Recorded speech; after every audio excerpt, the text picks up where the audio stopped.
Hi, it's Ron Wynn, and it's a new year. Happy New Year to everybody.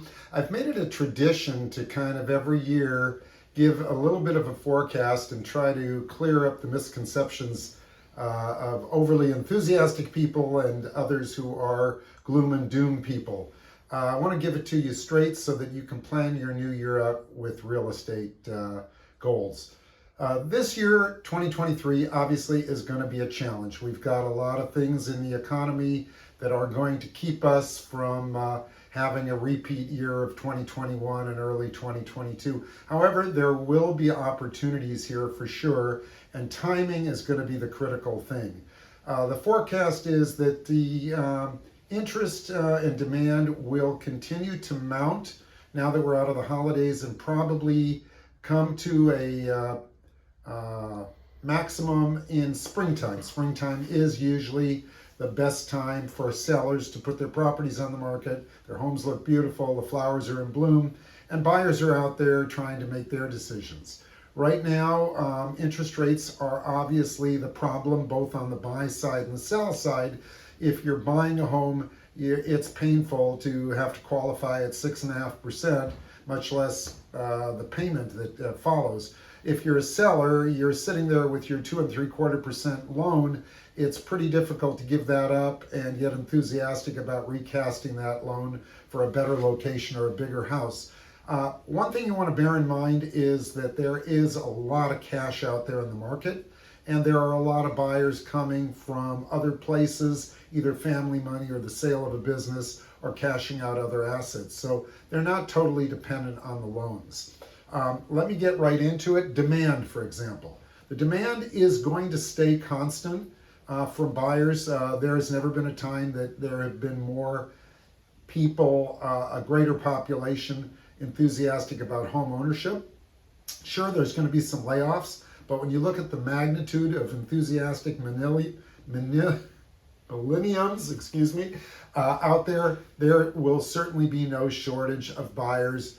Owner financing obviously is going to be something that people are going to gravitate toward. Everybody wants owner financing, and owners should consider owner financing if they don't really need the cash.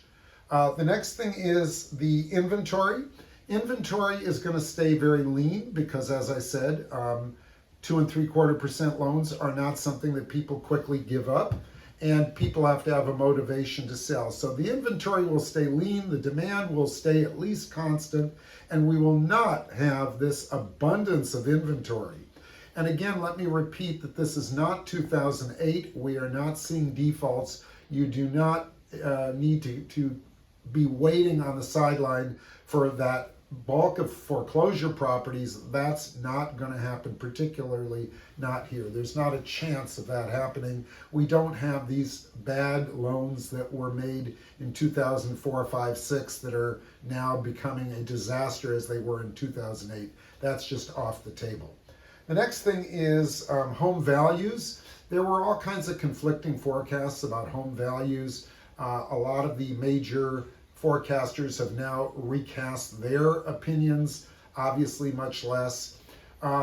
They're varying from anywhere from 2 to 4% increase in the next 12 months to as much as 2 to 4% decrease below current values. These forecasts about properties going down 15 to 20% or others appreciating 10 to 12%, none of those are accurate. I think it's much more conservative. Think in terms of the values staying somewhat stable, a little bit more than current or a little bit less.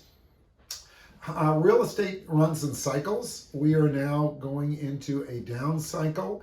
Obviously, economic factors are going to control that, but it's going to be some time before we see that upcycle. What you want to be looking for that might change everything, including this forecast, is when the feds stop raising interest rates. They've already started to raise them less. The last raise was 50 basis points as opposed to 75.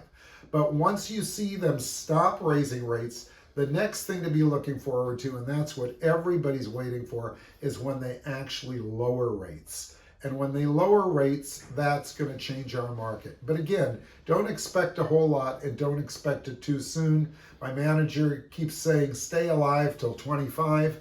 I think that's funny, but that's when we expect to see a good market. My overall forecast is this. If you have no immediate plans to sell, it's just not something you've even considered, do not panic and do not do anything right away.